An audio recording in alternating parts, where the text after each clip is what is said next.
निधन से मुश्किल से 2 महीने पहले डॉक्टर अंबेडकर ने बदला था धर्म, क्या थी वजह? 14 अक्टूबर 1956, नागपुर की दीक्षा भूमि। डॉक्टर भीमराव अंबेडकर अपने 3,65,000 समर्थकों के साथ बौद्ध धर्म स्वीकार कर लिया। हालांकि इसका संकेत वह बहुत पहले से दे रहे थे। वह हिंदू धर्म में जाति व्यवस्था के कटु आलोचक थे। हालांकि उनके इस कदम और इससे संबंधित भाषणों का बहुत विरोध भी हुआ। इससे पहले वह कई किताबें और लेख लिखकर ये तर्क देते रहे थे कि क्यों अस्पृश्यों के लिए बराबरी पाने के लिए बौद्ध धर्म ही क्यों एकमात्र रास्ता है। हालांकि इसके कुछ समय बाद अंबेडकर ने अपने अनुयायियों को बौद्ध धर्म में प्रवेश दिलाया। ये बात हमेशा बहस का विषय रहती आई है कि अंबेडकर ने ये कदम आखिर क्यों उठाया।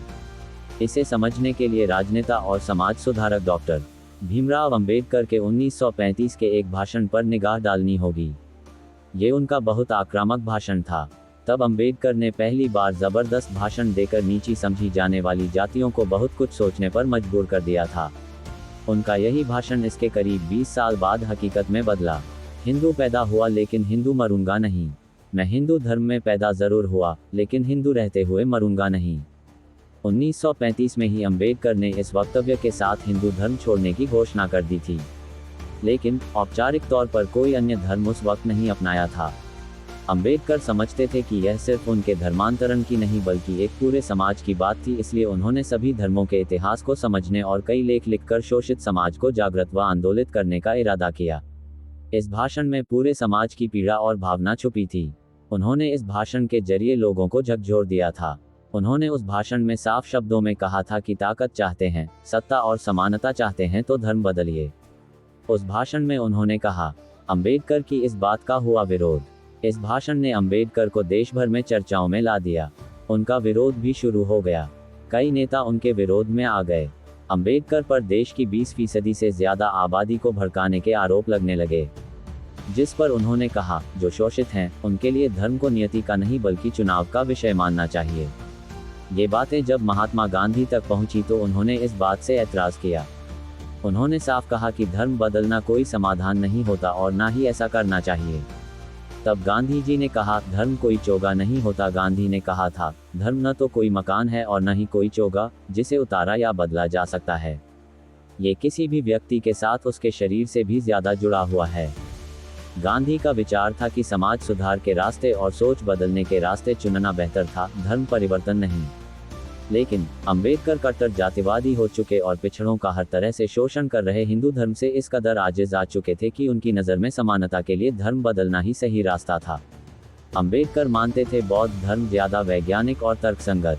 साल 1940 में अपने अध्ययन के आधार पर अंबेडकर ने द अनटेचेबल्स में लिखा कि भारत में जिन्हें अछूत कहा जाता है वो मूल रूप से बौद्ध धर्म के अनुयायी थे। ब्राह्मणों ने इसी कारण उनसे नफरत पाली। इस थ्योरी के बाद अंबेडकर ने 1944 में मद्रास में एक भाषण में कहा और साबित किया कि बौद्ध धर्म सबसे ज्यादा वैज्ञानिक और तर्क आधारित धर्म है। कुल मिलाकर बौद्ध धर्म के प्रति अंबेडकर का झुकाव और विश्वास बढ़ता रहा। आज़ादी के बाद संविधान सभा के प्रमुख बनने के बाद बौद्ध धर्म से जुड़े चिन्ह अंबेडकर ने ही चुने थे। क्या थी वो 22 प्रतिज्ञाएं जो कराई गईं? 14 अक्टूबर 1956 को नागपुर स्थित दीक्षा भूमि में अंबेडकर ने विधिवत बौद्ध धर्म स्वीकार किया। इसी दिन महाराष्ट्र के चंद्रपुर में अंबेडकर ने सामूहिक धर्म परिवर्तन का एक कार्यक्रम भी किया और अपने अनुयायियों को 22 शपथ दिलवाईं, जिनका सार था कि बौद्ध धर्म अपनाने के बाद किसी हिंदू देवी देवता और उनकी पूजा में विश्वास नहीं किया जाएगा, हिंदू धर्म के कर्मकांड नहीं होंगे और ब्राह्मणों से किसी किस्म की कोई पूजा अर्चना नहीं करवाई जाएगी। इसके अलावा समानता और नैतिकता को अपनाने संबंधी कस्में भी थीं। धर्म परिवर्तन और उसके बाद अंबेडकर के धर्म परिवर्तन को असल में दलित बौद्ध आंदोलन के नाम से इतिहास में दर्ज किया गया, जिसके मुताबिक अंबेडकर के रास्ते पर लाखों लोग हिंदू धर्म छोड़कर बौद्ध बने थे।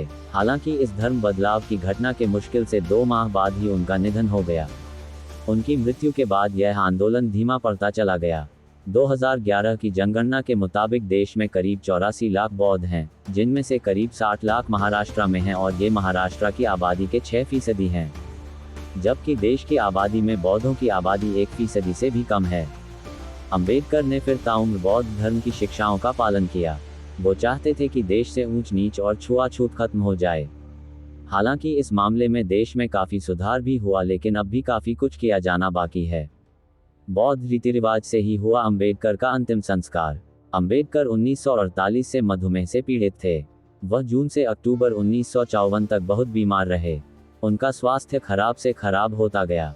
अपनी अंतिम पांडुलिपि बुद्ध और उनके धम्म को पूरा करने के 03 दिन बाद 6 दिसंबर 1956 को उनकी मृत्यु दिल्ली में उनके घर में हो गई। 7 दिसंबर को चौपाटी समुद्र तट पर बौद्ध शैली में उनका अंतिम संस्कार किया गया, जिसमें सैकड़ों हजारों समर्थकों, कार्यकर्ताओं और प्रशंसकों भाग लिया।